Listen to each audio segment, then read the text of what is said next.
Ragazzone londinese, viene folgorato dalla gastronomia sulla via di Provenza. Autodidatta, dedica il tempo libero allo studio dei ricettari classici, fino all'apertura, in un pub di campagna, del suo Fat Duck, oggi stellato, da cui partono le indagini scientifiche sui processi di cucina e l'esplorazione dell'interazione fra sensi, sfera emotiva e memoria, perché Heston non serve più cibo, ma emozioni multisensoriali. Il primo piatto, oro, incenso e mirra, studiato sulla via dei Re Magi, è servito con tè all'incenso, mirra cristallizzata e un dado da brodo avvolto in foglia d'oro. I'm not for 1 minute suggesting that chefs are artists, but if an artist can create an emotion from a painting or from a sculpture, then why can't chefs do the same thing with food? Because it's Christmas, so many of us have wonderful nostalgic memories, childhood memories about Christmas, whether it's the smell of the Christmas tree, whether it's the stocking, whether it's whatever. There's so many of them. So this gave me the opportunity to be able to do this in one meal. The first dish is actually based on Christmas past, gold, frankincense and myrrh. So for this one I travelled to Oman. Now just have a look, there's a couple of clues in here. Have a look for frankincense water and milk from a slightly unnatural source.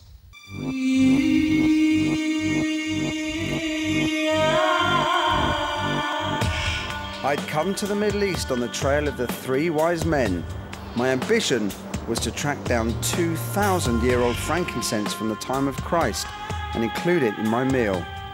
So, is there anywhere near here, relatively near here, I can actually tap into frankincense tree?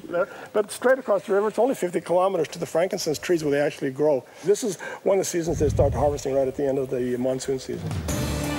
Frankincense was and is used for a myriad of purposes, from burning at funerals to medicine. In ancient times, this crystallized tree sap was one of the most expensive things on earth and would have been brought by the wise men as a highly symbolic gift. Finally, my quest led me to the harvesting fields, where the locals still guard the valuable sap jealously. Have you ever used frankincense in cooking? No, perfumes, yes. Cooking, no, we don't cook. We drink frankincense water.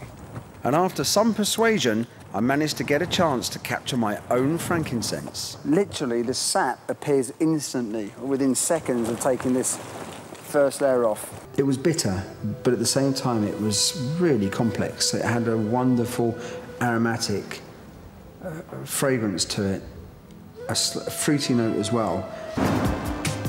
Now to the meal. I decided to create a frankincense tea to include in my dish. So this magical piece of kit is essentially a distillator. And here, I've got the frankincense sap crystallized that I brought back from Oman. And the idea with this is to actually make an extraction at a lower temperature of frankincense. This machine creates a vacuum which causes water to boil at 40 degrees. The vapor is then condensed to create a frankincense hydrosol. Extracting at low temperature means that much more of those magical qualities will be preserved. So this is my frankincense water. With frankincense captured, next on my quest was myrrh. This is the best. Class A myrrh. Yeah. Looking at it, you think it looks a bit like a stone. Yeah. But when you touch it, it's not. You can see it's crystallized sap. The purest myrrh comes straight from the trunk of a tree and is one of the most important local medicinal ingredients. It's used in all manner of ways, one of which is burning it to help sore throats. And then we found ourselves with the rest of the dish trying to work out how we can put myrrh in the dish and then disguise it. And I thought, well, actually, what on earth's the point of doing this? It shouldn't be in there. It actually, to make the dish delicious, we had to leave the myrrh out and bring it into the starter in a different form. So I've come up with this. It's a teaspoon whittled from what we had left from the myrrh branch that I brought back from Oman. One of the key moments of any nativity play is when the wise men bring their gifts to the newborn baby. To give my guests a clue to the first course, hidden in their crackers, I gave them a small wafer that, when eaten, tasted just like the smell of a baby. Back in the lab, I needed to find a way to get gold into the dish. This is 23-carat gold leaf for decorating food and beverages. My idea was to use the gold leaf to wrap a stock cube and make a gold ingot. But to do that, I first needed to make the stock. And this is a langoustine broth, which has been reinforced with quite a large amount of onions, been cooked off in star anise, a reduction of vermouth and other vegetables, aromatics and herbs. Now, the reason for freezing it is because this next method, which is ice filtration, it's just the most wonderful way to clarify a stock. The frozen stock is wrapped in muslin and left for 24 hours. What then happens is that the gelatine in the stock acts as a filter, and as the stock thaws, it holds behind its solids, giving an amazingly clear stock. This is a great technique that can be used with all stocks containing gelatine. The next stage for this is to freeze this in a -80 freezer. Once the stock is frozen, I then move it to another piece of industrial equipment I own, a freeze dryer, to remove all the moisture. So this used to go in here for about a day and a half. So this is the langoustine stock that's come out of the freeze dryer, and you can see it's taken this amazing kind of honeycomb effect. You've got to work very quickly though, because this is one to suck up every bit of moisture from the air. I then need to push the dry stock into my gold bar mould. Yeah. So there it is, that's my langoustine stock cube.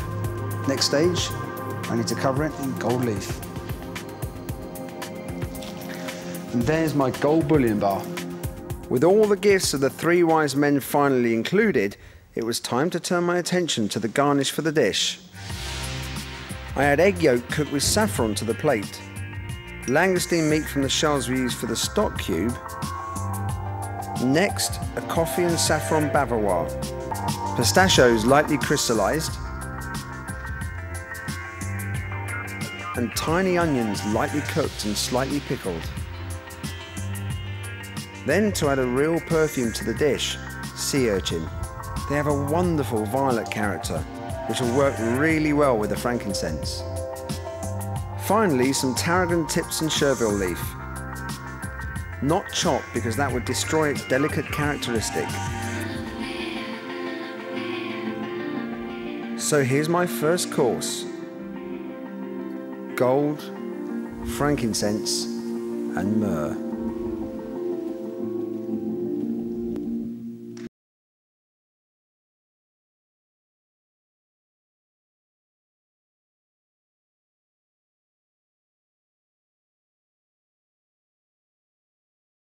E ora Reindeer Ice Cream, in cui Blumenthal parte dal latte di renna per ricostruire un English breakfast sui generis, dove le classiche uova vengono strapazzate con azoto liquido. I braved -30-degree temperatures to visit northern Russia, because this is a place where reindeer are an integral part of the lives of the local people. I'd arrived at a time of celebration. It was the beginning of the reindeer season, a time of plenty for the local Evenk tribe, which they mark by holding reindeer festivals.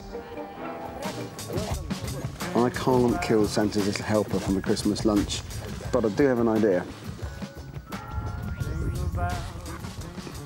Reindeer milk. It's incredibly rich. It's kind of like it's just a really creamy cow's milk. Apparently, frozen reindeer milk is quite a big thing around here. I can see why. It actually tastes delicious. This might have just given me an idea. The idea was to use the reindeer milk and turn it into breakfast. Basing on scrambled eggs on toast. Now for the toast, I'm actually going to make some brioche. Now to my reindeer milk.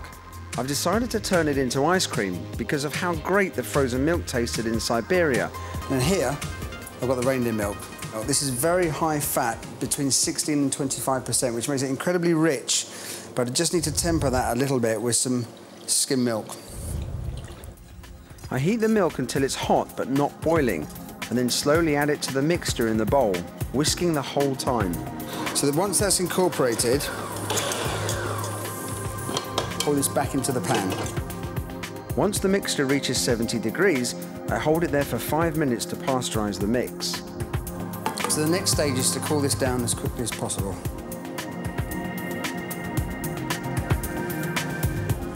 plunge it into a bucket of ice. So here are the brioche loaves. Now, I soak the brioche in a mixture of egg, milk, cream, sugar, some walnut liqueur and some vanilla seeds. What I'm making here is in essence posh eggy bread. Put the brioche into the pan in which I've got some sizzling clarified butter.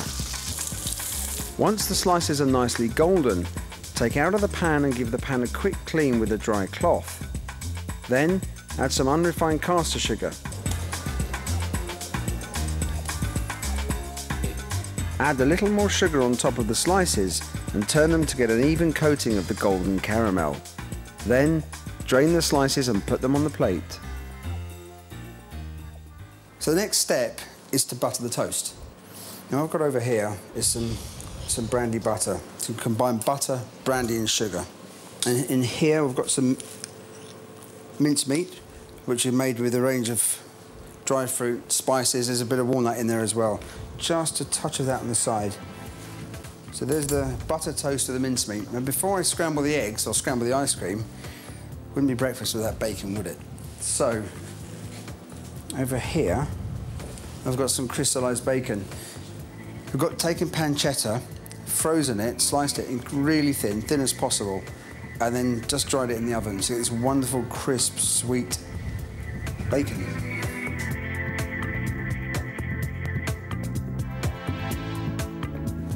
So there's the bacon on toast. Just missing the scrambled eggs, which I'm going to do right now. So now for the eggs. This is what we do this at the table at the restaurant. This is actually, believe it or not, liquid nitrogen was first used for making ice cream. It's visual because of the vapor, but technically it works very well because it freezes the ice cream so quickly. The ice crystals are absolutely tiny, so the ice cream is incredibly smooth. So again, I mentioned earlier about context, how to create context. So we've got a egg carton.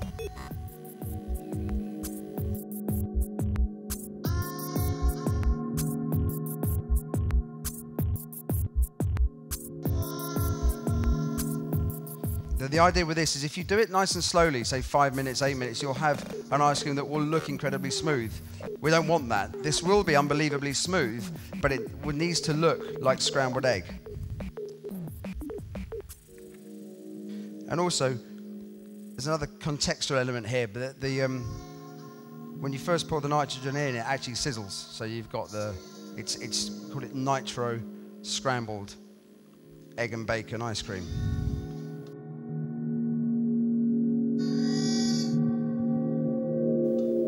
So you've actually got, if I continue, you can see in there, texture of scrambled egg. If I continue to add more nitrogen, it will get harder.